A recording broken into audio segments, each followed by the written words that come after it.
اب آپ یہ کہیں گے کہ اس کا کیا مطلب ہم اپنے بچوں کو نہیں پڑھائیں؟ آپ کو اپنے بچوں کو پڑھانے سے کوئی منع نہیں کرتا، لیکن کیا اس کے دوسرے راستے نہیں ہیں؟ بالکل دوسرے راستے موجود ہیں۔ دوسرے شہروں کے اندر مسلمانوں نے اپنے اسکول قائم کیے، اپنے کالج قائم کیے، اپنی یونیورسٹی قائم کیے۔ ہم اپنے اس شہر کے اندر کیوں نہیں قائم کر سکتے؟ کیا یہاں کے مسلمانوں کے پاس پیسے نہیں ہیں؟ کیا یہاں کے مسلمان غریب ہیں؟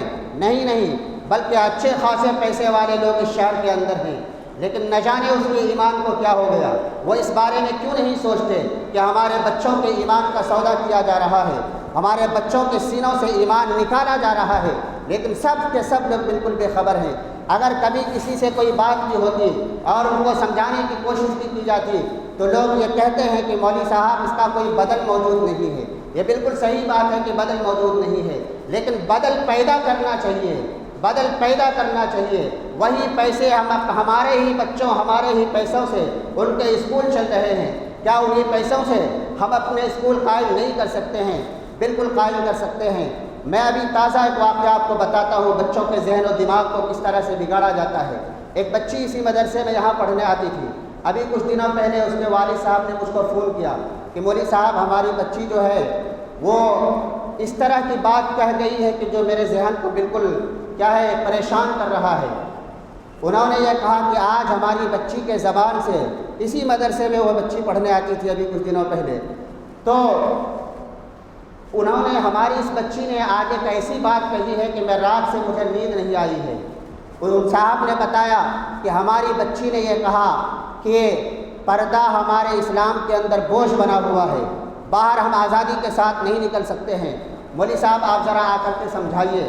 تو میں جب گیا ان کو ذرا گھما پھرا کر کے دور دراز سے، ڈائریکٹ ہم نے نہیں پوچھا تاکہ اس کو کہیں شک نہ ہو، دور دراز سے بات کو گھما کر کے اسلام کی حقانیت، سب سے اچھا مذہب اور دین کون سا ہے، بات کو ذرا دور سے گھما کر کے جب ہم نے پوچھا، تب انہوں نے یہ سچائی کا اقرار کیا کہ یہ بات اس کے ذہن و دماغ میں کیسے آیا۔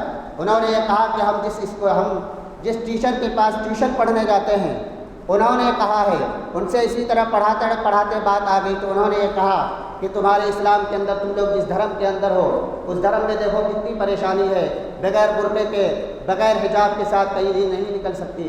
تو یہ حقیقت ہے، سچائی ہے جو اب ذرا اندازہ لگائیے کہ یہ ارتداد، یہ بات اسلام کو نیچا دکھانا یا اسلام کی حقارت، اسلام کی برائی اس کے ذہن میں کیسے آئی؟ یہ تعلیم کے راستے سے آئی ہے، یہ تعلیم کے راستے سے آئی ہے۔ اسی طریقے سے یہ تعلیم کے راستے سے ہمارے ذہن و دماغ کے اندر کیا ہے، اسلام کی حقارت پیدا کرنے کی کوشش کی جاتی ہے اور اسلام کو بدنام کرنے کی کوششیں کی جاتی ہیں۔ میرے محترم بزرگ اور دوستو، ابھی اسی ہفتے کا پٹنہ عمارت شریعہ سے ایک اخبار نکلتا ہے، نقیب، ہفتہ واری ایک ہفتے کا ایک اخبار نکلتا ہے۔ جو پرانے لوگ ہیں جانتے ہیں، یہاں اس شہر کے اندر بھی آتا ہے، ہمارے کمرے میں بھی کچھ نقیب کے پرچے رکھے ہوئے ہیں۔ جو پرانے لوگ ہیں وہ جانتے ہوں کہ یہاں بھی اس شہر کے اندر آتا تھا پہلے، اب بھی آتا ہے کچھ لوگوں کے پاس۔ تو اس نقیب کا اس ہفتے کا ایک مضمون ہے، بھٹکل کے ایک مولانا ہیں، مولانا الیاس بھٹکلی ندوی، وہ بڑے جانکار ہیں، ان کے بہت سارے اسکول کالجز چل رہے ہیں۔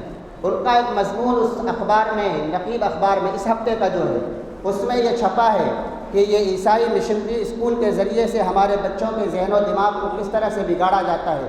انہوں نے کئی مثالیں دی ہیں، ان میں ایک مثال اس نے یہ دیا ہے کہ ایک بچے کا قلم گم ہو گیا، اسکول کے اندر ایک بچہ پڑھنے گیا، اس کا قلم گم ہو گیا اور وہ قلم اٹھانے والا کوئی اور نہیں تھا بلکہ اسی اسکول کا ایک ٹیچر تھا۔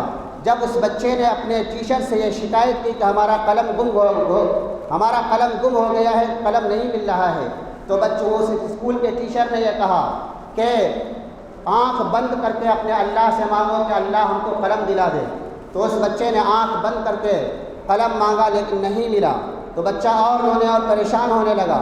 اس کے بعد اسی ٹیچر نے یہ کہا، اب آنکھ بند کر کے یہ کہو عیسیٰ مسیح ہمارا قلم گم ہو گیا، ہمارا قلم دلا دیجیے۔ اور انہوں نے یہ سازش کر کے رکھی تھی کہ اوپر چھت میں ایک چھوٹا سا سوراخ کر کے رکھا ہوا تھا، اور جیسے اس بچے نے ہاتھ اٹھا کر کے اور یہ کہا کہ عیسیٰ مسیح ہم کو ہمارا قلم دلا دیجیے، وہاں سے وہ قلم گرا دیا گیا اور یہ کہا گیا اس بچے کو کہ دیکھو تم نے اپنے اللہ سے قلم مانگا، قلم نہیں ملا، عیسیٰ مسیح سے قلم مانگا، قلم مل گیا۔ یہ اس طریقے سے اس بچے کے ذہن و دماغ کو خراب کیا جاتا ہے۔ اور اتفاق سے وہ بچہ اسی دن، وہ لڑکا اسی دن بازار گیا کسی کام کے لیے، راستے میں روڈ ایکسیڈنٹ ہو گیا، اس کا انتقال ہو گیا۔ اب ذرا اندازہ لگائیے اس کی موت حالت ایمان پر ہوئی یا حالت کفر پر ہوئی، کس پر ہوئی ہے؟ اسی طریقے سے ایک دوسری مثال انہوں نے مولانا الیاس بھٹکلی ندوی نے اسی اخبار نقیب کے اندر لکھا ہے کہ ایک بچہ تھا، ٹیچر سے اس طرح سے بات ہونے لگی کہ ڈاکٹروں کا، پوری دنیا کے ڈاکٹروں کا یہ کہنا ہے کہ اگر کوئی انسان 4 سے 5 گھنٹہ بھوکا رہتا ہے تو اس کو طرح طرح کی بیماریوں کا شکار ہونے لگتا ہے۔